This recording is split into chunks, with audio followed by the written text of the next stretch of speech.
আসসালামু আলাইকুম। প্রিয় দর্শক, অন্য মঞ্চের আলাপচারিতায় আপনাদের সকলকে আমন্ত্রণ জানাচ্ছি।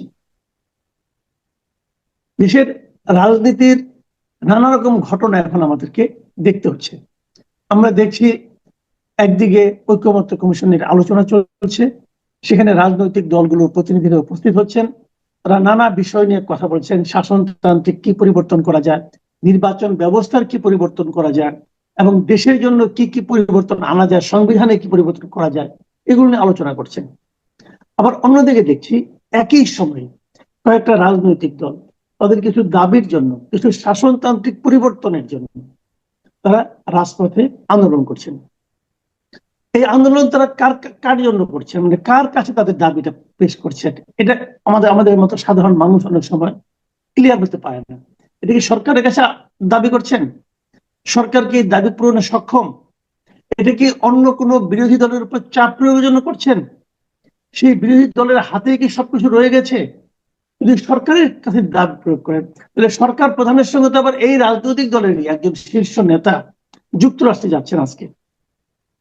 তো সেখানে প্রায় লম্বা একটা ভ্রমণ, সেখানেও এগুলো আলোচনা হতে পারে। তো আলোচনা রেখে রাজপথে কেন? এই বিষয়গুলো নিয়ে আলোচনা করার জন্য আজ আমরা আমন্ত্রণ জানিয়েছি ইসলামী বিশ্ববিদ্যালয় কুষ্টিয়ার অধ্যাপক জনাব AKM মতিউর রহমানকে। জনাব ডক্টর মতিউর রহমান, আপনাকে আমাদের অনুষ্ঠানে স্বাগত জানাচ্ছি। আশা করি আপনি আমাকে শুনতে পাচ্ছেন। জি, ধন্যবাদ আপনাকে শুনতে পাচ্ছি। প্রফেসর রহমান, আমি প্রথমে যে প্রশ্নটা করছি, যদিও আপনি নিজে রাজনীতির সঙ্গে জড়িত নন, কিন্তু একজন নাগরিক হিসাবে নিশ্চয়ই সমস্ত বিষয় আপনি খেয়াল করেন, এবং রাজনীতি সচেতন ব্যক্তি হিসেবেও আপনার কাছে কি এই প্রশ্নগুলি এসেছে কিনা, যে কেন রাজপথের আন্দোলনটা কেন? আমরা সাধারণ মানুষ কিন্তু রাজপথের আন্দোলনকে মাঝে মাঝে ভয় পাই, এবং এগুলি নাগরিক সমস্যারও তৈরি করে। এখন এই আন্দোলন কেন্দ্র থেকে যে একদম বিভাগীয় পর্যায়ে চলে যাচ্ছে, এরপরে নাকি সেটা উপজেলা পর্যায়ে যাবে। তো আপনি কি মনে করেন এটা আমাদের রাজনীতির জন্য ইতিবাচক কোনো ঘটনা? এবং তাদের দাবিটা সম্পর্কে নিশ্চয়ই আপনি জানেন, এই দাবি কি এভাবে পূরণ হওয়া সম্ভব, নাকি এই প্র্যাকটিসটা আমাদের জন্য ভালো? ধন্যবাদ মাসুদ ভাই আপনাকে, এবং আমাকে আজকের এই অনুষ্ঠানে সংযুক্ত করার জন্য আপনাকে অভিনন্দন। আপনি যে প্রশ্নটা আমার উপরে আমাকে করেছেন, এই প্রশ্নটা শুধু আপনার মনে বা আমার মনে নয়, এটা আমি বলতে পারি যে বাংলাদেশের সাধারণ মানুষের ভিতরে এই প্রশ্নটি এখন ঘুরপাক খাচ্ছে। তো এই প্রসঙ্গে আমার কয়েকটি অবজারভেশন আছে, আমার একজন নাগরিক হিসেবে এবং রাজনীতির একজন ছাত্র হিসেবে। প্রথমত, আপনি জানেন যে 5 অগস্টের পরে বাংলাদেশের 5 অগস্টে যে ফ্যাসিবাদ মুক্ত একটা বাংলাদেশ হয়েছে, এবং সেটি নিঃসন্দেহে জনগণের ভিতরে এক ধরনের স্বস্তি তৈরি হয়েছিল। কিন্তু দুঃখজনক হলেও সত্য যে 5 তারিখের পর আপনি যে অন্তর্বর্তীকালীন সরকার যেটি গঠিত হয়েছে, এবং সেই সরকার আর তার সফলতার কিছু জায়গা থাকলেও ব্যর্থতার জায়গাও রয়েছে। এর পেছনে কারণ আমি যেটা মনে করি সেটা হচ্ছে, যেহেতু এই সরকারটি জনসমর্থিত একটি সরকার এবং এটি রাজনৈতিক সরকার নয়, সংগতকরণের রাজনৈতিক আমাদের বাংলাদেশে যে রাজনৈতিক প্রেক্ষাপট, যে কালচার, সেটি হচ্ছে রাজনৈতিক কাঠামোর মধ্য দিয়ে এক ধরনের সরকার যেটি জনগণের উপর অনেক সময় দমন নিপীড়ন এই কার্যক্রমগুলো বিগত দিনে চলেছে। কিন্তু অন্তর্বর্তীকালীন সরকার মূলত সকল রাজনৈতিক দলের সমর্থন পুষ্ট হয়েই কিন্তু রাষ্ট্র ক্ষমতায় তারা অধিষ্ঠিত হয়েছে এবং সেটি পরিচালনা করছে। বিশেষ করে শিক্ষার্থীদের লাইমলাইটে যারা ছিল এবং তাদের প্রেসক্রিপশন অনুযায়ী মূলত এই সরকারটি পরিচালিত হয়। এখন আপনি দেখেন যে আজকে যে ইস্যুটাকে কেন্দ্র করে আন্দোলন, বিশেষ করে মাঠে, আমি ব্যক্তিগতভাবে লক্ষ্য করেছি যে 5 তারিখের পর, বিশেষ করে 8 তারিখে অন্তর্বর্তীকালীন সরকার গঠন হওয়ার পর আর কিছুদিন হয়তো স্বাভাবিক একটা পর্যায়ে থাকলেও পরবর্তীতে রাজনৈতিক দলগুলোর ভিতরে এক ধরনের টানাপোড়েন হয়েছে। অর্থাৎ প্রত্যেকটি রাজনৈতিক দল তারা রাজনৈতিক ইডিওলজিকে কেন্দ্র করে তার অবস্থান থেকে কিন্তু সেটি প্রচারণা এবং জনগণকে সম্পৃক্ত করার চেষ্টা করে যাচ্ছে। এইরকম একটা পরিস্থিতিতে অন্তর্বর্তীকালীন সরকার একটা উদ্যোগ গ্রহণ করেছে, রাষ্ট্র কাঠামো মেরামতের যে রূপরেখা, অর্থাৎ জাতীয় ঐক্যমত কমিশন।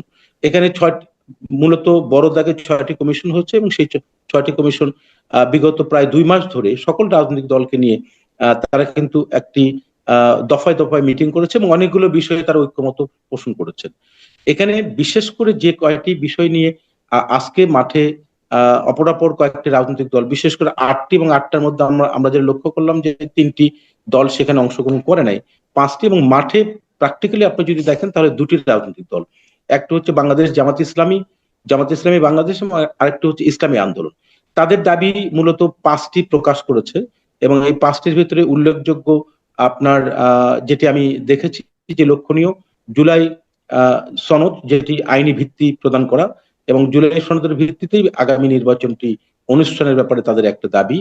আরেকটি হচ্ছে আপনার পিআর পদ্ধতি, যেটা সবচেয়ে বেশি আলোচিত হচ্ছে, এবং এই পিআর পদ্ধতি নিয়ে এখন প্রশ্ন হচ্ছে, আপনি যে প্রশ্নটা শুরুতেই করেছেন যথার্থই, যে এই দাবিটা আসলে কার কাছে।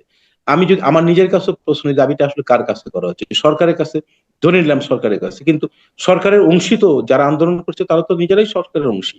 তো সুতরাং আপনি সরকারের অংশী, আবার সরকারের ঐক্যমত কমিশনে আপনি আলোচনা করছেন, এবং সেখানে অনেকগুলো বিষয় ঐক্যমত হয়েছে, এবং যে ইস্যুটাকে কেন্দ্র করে যুক্তিগুলো উপস্থাপন করা হচ্ছে সেটি আসলে বাংলাদেশের কনটেক্সটে, বাংলাদেশের প্রেক্ষাপটে কতটুকু প্রাসঙ্গিক এবং কতটুকু যুক্তিসঙ্গত সেটি নিয়ে যথেষ্ট প্রশ্ন রয়েছে। এবং সেখানে সকল রাজনৈতিক দলগুলো যদি ঐক্যমত পোষণ না করে এই বিষয়টি নিয়ে, নিঃসন্দেহে আমি মনে করি সেটি সরকারের পক্ষে বাস্তবায়ন করা সম্ভব নয়। এখানে আমার কাছে যেটা মনে হয়, আমি যেটা ব্যক্তিগতভাবে মনে করি, দেখুন, রাজনৈতিক দল যেগুলো মাঠে পর্যায়ে রাজনীতি, অর্থাৎ বিভাগ থেকে শুরু করে জেলা এবং জেলা থেকে উপজেলা পর্যায়ে, এটির 2 থেকে 3টা উদ্দেশ্য থাকতে পারে আমার ব্যক্তিগত ধারণা। 1 নম্বর উদ্দেশ্য হচ্ছে যে এটি বড় রাজনৈতিক দল হিসেবে যেটি বিবেচিত হয়, বাংলাদেশ জাতীয়তাবাদী দল, তারা যেহেতু এই পিআর পদ্ধতির সাথে একমত পোষণ করেনি, তাদের উপর এক ধরনের চাপ সৃষ্টি করা, এটি আমার কাছে মনে হয় নাম্বার 1। নাম্বার 2 হচ্ছে এই আন্দোলনটাকে উপজেলা পর্যায়ে নিয়ে যাওয়ার অর্থ হচ্ছে যে তারা, এই রাজনৈতিক দলগুলো তাদের এই আন্দোলনের ইস্যুকে কেন্দ্র করে এক ধরনের রাজনৈতিক প্রচারণা, যেটি একেবারে তৃণমূল পর্যায়ে তারা এটিকে প্রচার করতে চায়। 3 নম্বর আরেকটি কারণ, যেটি রাজনৈতিক দল নিষিদ্ধের কথা বলা হয়েছে, অর্থাৎ ইতিমধ্যেই আপনি জানেন যে আওয়ামী লীগকে তার সাময়িকভাবে কার্যক্রম স্থগিত করা হয়েছে, এবং সেই সাথে আওয়ামী লীগের যারা দোসর হিসেবে বিবেচিত জাতীয় পার্টি এবং 14 দল, তাদেরকেও নিষিদ্ধ করার বিষয়টি আসছে। এখন কোশ্চিন হচ্ছে, একজন নাগরিক হিসেবে এই প্রসঙ্গটি যখন আওয়ামী লীগ নিষিদ্ধের প্রসঙ্গ আসলো, তখন এই প্রসঙ্গগুলো তখন উত্থাপিত হলো না কেন? এটা একটা কোশ্চিন। তার মানে আমি যেটা মনে করি যে এই যে ক্রমান্বয়ে রাজনৈতিক দলগুলোকে নিষিদ্ধ করার মধ্য দিয়ে, আমার কাছে মনে হয় যারা এই দাবিগুলো করছেন তারা আসলে রাজনৈতিক ময়দানটাকে বা মাঠটাকে কিছুটা শূন্য করতে চাচ্ছেন। আমি আবার একটু কথা বলি, আমি মাঝখানে 2-1টা পয়েন্ট ভুলে যাবো, এই জন্য আগে এটা বলে নিই। তো আমার বিশ্ববিদ্যালয়ে থাকেন, স্টুডেন্টের সঙ্গে মিশেন, বাইরের লোকের সঙ্গে নিশ্চয়ই আপনার যোগাযোগ আছে। আপনার কি মনে হয় যে এই পিআর পদ্ধতির বিষয়টা আসলে কি? এটা কি আপনি যাদের সঙ্গে মিশেছেন, নিশ্চয়ই প্রসঙ্গটা উঠেছে, তাদের মধ্যে কত পার্সেন্ট লোক এই বিষয়টা বুঝেন? আচ্ছা, না, ধন্যবাদ মাসুদ ভাই। এখানে আমি একটু ব্যাখ্যাটা এভাবে করতে চাই, সেটা হচ্ছে পিআর পদ্ধতির পক্ষে যারা যুক্তি দেখাচ্ছেন তাদের 3টা যুক্তি আমি এখানে একটু উল্লেখ করতে চাই। নাম্বার 1, তারা বলছেন যে কালোটাকে পেশি শক্তি থেকে রাজনৈতিক যে ব্যবস্থা সেটিকে মুক্ত করা, আর আরেকটি হচ্ছে ভোটারদেরকে মূল্যায়ন করা, এবং অপরাপর তারা উদাহরণ দিচ্ছে 90 কি 91টি দেশে পিআর পদ্ধতি চালু আছে। এই 3টি যুক্তি তারা দেখাচ্ছেন যে যাতে এখানে দুর্বৃত্তায়ন তৈরি না হবে না, এরকম একটা যুক্তি তাদের পক্ষ থেকে। এই 3টা যুক্তির প্রেক্ষিতে আমি যেটা বলতে চাই, দেখুন, 90টা বা 91টা দেশের যে রেফারেন্সটা তারা উল্লেখ করছেন, সেই দেশে কনটেক্সট এবং প্রেক্ষাপটটা কিন্তু বাংলাদেশের কনটেক্সট এবং প্রেক্ষাপট একরকম নয়। কারণ আপনি যদি জার্মানির কথা বলেন বা আপনি যদি আপনার ডেনমার্কের কথা বলেন, সেখানে দেখবেন যে সেখানে যুক্তরাষ্ট্রীয় সিস্টেমগুলো ব্যবস্থা বিদ্যমান। সুতরাং সেক্ষেত্রে তারা, আমি আপনাকে বলছি যে আমি কিন্তু এর যৌক্তিকতা নিয়ে আলোচনা করছি না, যৌক্তিকতার বিষয়টা পরে। আগে জানতে চাচ্ছি আপনার সঙ্গে যে সমস্ত লোকের দেখা সাক্ষাৎ হয়, তারা পিআর পদ্ধতিটা বোঝেন কিনা, এটা আমি বিশ্ববিদ্যালয় পর্যায়ে যেহেতু শিক্ষকতা করি, আমি প্রত্যেকটি ক্লাসে যখন আমি যেহেতু এই সাবজেক্টেরই একজন শিক্ষক, এই প্রসঙ্গ নিয়ে অটোমেটিক্যালি শিক্ষার্থীদের সাথে আমাদের একটা শেয়ারিং হয়, এবং সেখানে যদি তারা তো সচেতন নাগরিক, এবং তারাই কিন্তু জেন জেড বলা হয় আর কি। হ্যাঁ, তো সুতরাং তাদেরকে যদি আপনি জিজ্ঞেস করেন, তারা কিন্তু পিআর পদ্ধতির সম্পর্কে মোটেও অবগত নয়। এখন হয়তো এই যে আলোচনার মধ্য দিয়ে তারা এই শব্দটি শুনেছে, কিন্তু এর যে গুণাগুণ, এর যে পক্ষ বিপক্ষ, এই বিষয়ে কিন্তু তারা অভ্যস্ত নয়। আমি একেবারে শিক্ষিত সচেতন নাগরিকদের সাথে কথা, কিন্তু সাধারণ মানুষের কথাগুলো বলছেন, কারণ সাধারণ মানুষের সাথে ইন্টারাকশন হওয়ার আমাদের এই জিনিসটাই জানতে চাচ্ছিলাম যে কোনো জি। একটা পদ্ধতি, যেহেতু এতগুলি দেশে চলে, ভালো মন্দ কিছু আছে। তো আমি ভালো মন্দ নিয়ে আলোচনা পরে, আগে হলো যে জিনিসটা আপনি দিচ্ছেন মানুষকে, এটা তো একটা গণতন্ত্র। দেখেন, আমি পার্সোনালি বলি, আমি আপনার সঙ্গে আলাপ চাইতে ভূমিকায় করছি, মানে প্রশ্ন না, ঠিক আলোচনাটা করছি। এই যেমন ধরেন, আমার ডাক্তার যখন কোনো ওষুধ আমার দেয়, তা আমরা ওষুধটা না বুঝেই কিন্তু খাই। ওটার গুণাগুণ কি, সাইড ইফেক্ট কি, এটা কিন্তু আমার বোঝার দায়িত্ব না, আমি ডাক্তারকে উপর নির্ভর করেছি। তো রাজনীতি, ডেমোক্রেসি তো এরকম না। ডেমোক্রেসিটা হলো ওষুধের মতো না, ডেমোক্রেসি হলো আমার বোঝার ব্যাপার আছে। আমি কি বিষয়টা বুঝি? আমি যত জনের সঙ্গে আলাপ করেছি, যত জনের সঙ্গে, এরা কেউ পেয়ার পদ্ধতি বুঝে না। তাদের মধ্যে বক্তব্য হলো একটা কিছু আছে, একটা পদ্ধতি আছে, যেহেতু ওনারা বলছেন হয়তো ভালো কিছু আছে। আমি কিন্তু ভালো মন্দের আলোচনায় পরে যাচ্ছি। আগে প্রশ্ন হলো বিষয়টা, যে জিনিসটা আমার উপরে আপনি দিবেন, আমাকে বলবেন তুমি এই বাক্সের মধ্যে ঢুকো, আমি যে ঢুকবো ওইটাকে আমি বুঝি। আমি এই প্রশ্নটা করেছি। আমি আপনাকে দ্বিতীয় প্রশ্নটা করতে চাচ্ছি, সেটা হলো আপনি বলেন তাদের আরেকটা গুরুত্বপূর্ণ ইস্যু হলো জাতীয় পার্টিকে নিষিদ্ধ করা, জাতীয় পার্টি এবং উঁচু দলের নিষিদ্ধ করা। আপনি ব্যক্তিগত ভাবে একজন অধ্যাপক হিসেবে, এই সাবজেক্টের একজন অধ্যাপক হিসেবে, রাজনৈতিক দলকে এইভাবে নির্বাহী আদেশের মাধ্যমে নিষিদ্ধ করাটাই কি আপনি সমর্থন করেন কিনা? আমি দেখুন, এখানে আসলে প্রসঙ্গটা এভাবে আমি উত্তর দিতে চাই।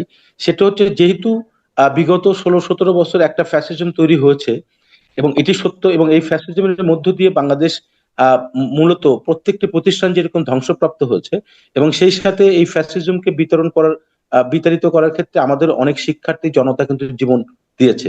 সঙ্গত কারণে প্রাসঙ্গিকভাবে যদি আমাকে প্রথম অংশের উত্তর বলেন, তাহলে আমি ফ্যাসিজম যেহেতু এটি বাংলাদেশে এক ধরনের দুর্বৃত্তায়ন তৈরি করেছিল, সুতরাং এটি রাজনৈতিক কার্যক্রম এবং বিশেষ করে তাদের বিচার, এটি কিন্তু বাংলাদেশের মানুষ প্রত্যাশা করে, একজন নাগরিক আমি প্রত্যাশা করি। কিন্তু রাজনৈতিক কার্যক্রমের যে বিষয়টি, সেটিকে টোটালি যদি আপনি অফ করে দেন সকল কার্যক্রম, তাহলে বাংলাদেশ একটা সময় হবে কি, নির্দিষ্ট কয়েকটা রাজনৈতিক দল বাংলাদেশে বিদ্যমান থাকবে। যেটি আমি যদি মনে করি যে একটা সময় দেখা গেলো যে তারা এই দাবির প্রেক্ষিতে তারা একটা সময় বলে যে আমরা নির্বাচন অংশগ্রহণ করবো না, তাহলে বাংলাদেশের নির্বাচনটা একটা বড় ধরনের সংকটে পড়বে এবং বাংলাদেশ সংকটে পড়বে। সুতরাং সেই দৃষ্টিকোণ থেকে আমি মনে করি যে রাজনৈতিক দল যারা অভিযুক্ত, সেটা যদি আপনি মুসলিনের ক্ষেত্রে বলেন বা হিটলারের ক্ষেত্রে বলেন, তাদের বিচারটাকে আপনি কার্যকর করেন, দৃশ্যমান করেন, এটি মানুষ প্রত্যাশা করে। কিন্তু অপরাপর সকল রাজনৈতিক যে অ্যাক্টিভিস্ট যারা আছেন, তাদেরকে যদি আপনি নিষিদ্ধর কাতায় নিয়ে যান, তার বাংলাদেশ তো মূলত একটা বিরাজনীতিকরণের দিকে যাবে। হয়তো মুষ্টিমেয় কিছু রাজনৈতিক দল সেখানে বিদ্যমান থাকবে, সেটি নিয়ে কিন্তু কোশ্চেন চলে আসবে, এবং সেখানে নির্বাচন নিয়ে একটা ক্রেডিবিলিটি কোশ্চেন চলে আসবে। সেই দৃষ্টিকোণ থেকে আমি একজন নাগরিক হিসেবে মনে করি রাজনৈতিক কার্যক্রমকে কখনোই কোনো নির্বাহী আদেশের মধ্য দিয়ে আসলে নিষিদ্ধ করা কখনো গণতন্ত্রের জন্য কখনোই পজিটিভ হতে পারে, যেটা অতীতেও ফ্যাসিস্ট সরকারও কিন্তু এটা করেছিল, জামাত ইসলামকে নিষিদ্ধ করেছিল, যেটাও কখনো সমর্থনযোগ্য নয়। সুতরাং আমি মনে করি যে রাজনীতিটাকে রাজনৈতিক চর্চার মধ্য দিয়ে মানুষকে সম্পৃক্ত করার মধ্য দিয়ে এটি চলমান থাকবে এবং সেটিকে আরো শানিত হবে। কিন্তু সেটি যদি নিষিদ্ধ করতে করতে এমন একটা জায়গায় আমরা চলে আসি, দেখা গেলো যে শেষ পর্যন্ত বাংলাদেশে মূলত মাল্টি যে পলিটিক্যাল পার্টি সিস্টেম, সকল মত পথ থাকবে, কিন্তু সেখানে যদি কেউ দুর্বৃত্তায়ন হয়, ফ্যাসিস্ট হয় অথবা স্বৈরাচারী হয়ে ওঠে, তখন সেক্ষেত্রে সেটি আইনগতভাবে বিচারের আওতায় আসবে। কিন্তু আলটিমেটলি জনগণ কাকে গ্রহণ জি, করবে কি করবে না, সেটা জনগণের কাছে কিন্তু আপনাকে যেতে হবে। অর্থাৎ চূড়ান্ত সিদ্ধান্ত তাহলে জনগণের, তাহলে জনগণ আমার সেখানে মতামত প্রদান করবে। তাহলে আমার প্রশ্নটা হলো, তাহলে আমার প্রশ্নটা হলো যে এই যে কিছুদিন আগে যে আমরা আওয়ামী লীগকে বিচারের আওতায় নিচ্ছি, বিচারটা আওয়ামী লীগের বিচার কিন্তু এখনো দৃশ্যমান না। আওয়ামী লীগকে তো বিচারের আওতায় আনা হয়েছে আরো অনেকদিন আগে, এর জন্য আইনও পরিবর্তন করা হয়েছে। শেখ হাসিনার বিচার আর আওয়ামী লীগের বিচার তো একটা, সমার্থক নয়। তো আওয়ামী লীগের বিচার তো দৃশ্যমান হচ্ছে না, কিন্তু এরই মধ্যে আওয়ামী লীগের রাজনৈতিক কর্মকাণ্ড আপনি স্থগিত করে দিয়েছেন। এটা কিন্তু ভার্চুয়ালি নির্বাচনের জন্য নিষিদ্ধই বলা যায়, কারণ আওয়ামী লীগ তো নির্বাচনে অংশ নিতে পারছেন না। তো এই নির্বাহী আদেশে এরকম করাটা কি ঠিক হয়েছে কিনা, আপনার কাছে কি মনে হয়? আমি আমি মনে করি যে দেখুন, বর্তমান অন্তর্বর্তীকালীন সরকার, আপনার মনে থাকার কথা এবং আমার মনে হয় বাংলাদেশের অপরাপর সকল সচেতন নাগরিক তারাও জানেন যে বর্তমান সরকার কিন্তু রাজনৈতিক দল নিষিদ্ধ করার ক্ষেত্রে প্রথম পর্যায়ে তাদের যে স্টেটমেন্ট, সেখানে কিন্তু তারা স্পষ্টতই বলেছিল যে রাজনৈতিক দল নিষিদ্ধ করার বিষয়ে তাদের কোনো চিন্তা ভাবনা নেই।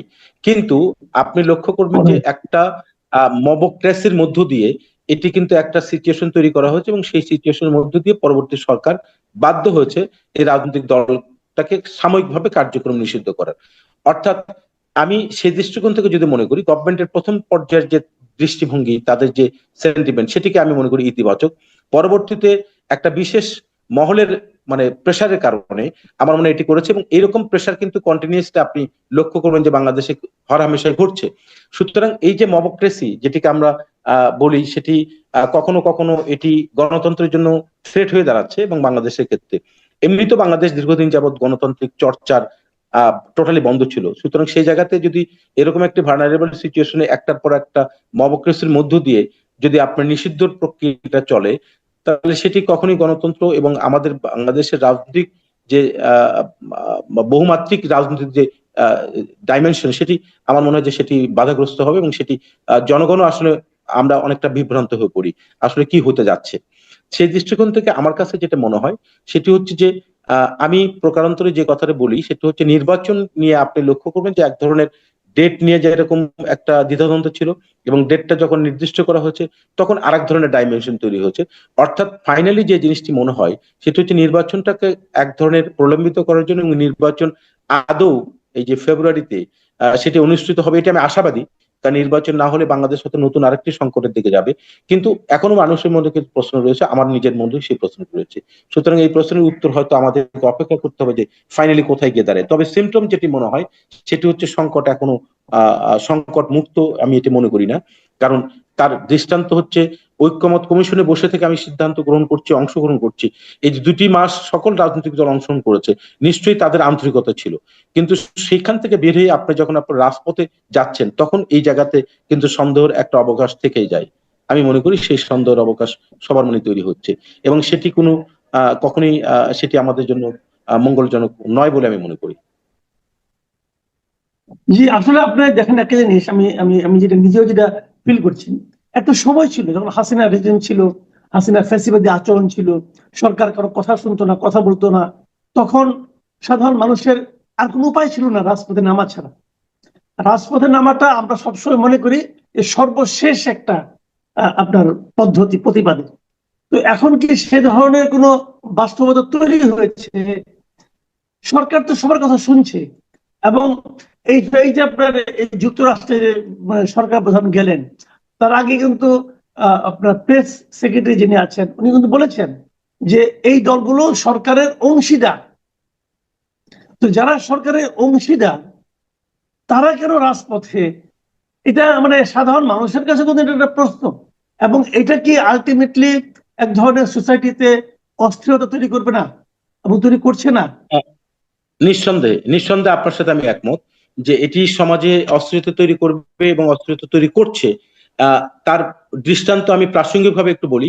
আপনি গতকাল রাজশাহী বিশ্ববিদ্যালয়ে একটি ঘটনা হয়তো লক্ষ্য করেছেন, এবং আপনি দেখেন যে শিক্ষার্থীরা, অর্থাৎ রাজশাহী বিশ্ববিদ্যালয়ের একজন প্রভাইস চ্যান্সেলর, তাকে যেভাবে শারীরিকভাবে লাঞ্ছিত করা হচ্ছে, উনি কিন্তু একজন শিক্ষক, এবং আমি যতটুকু জানি আজকে মনে হয় শিক্ষকরা একটা কর্মবিরতিতে গিয়েছে।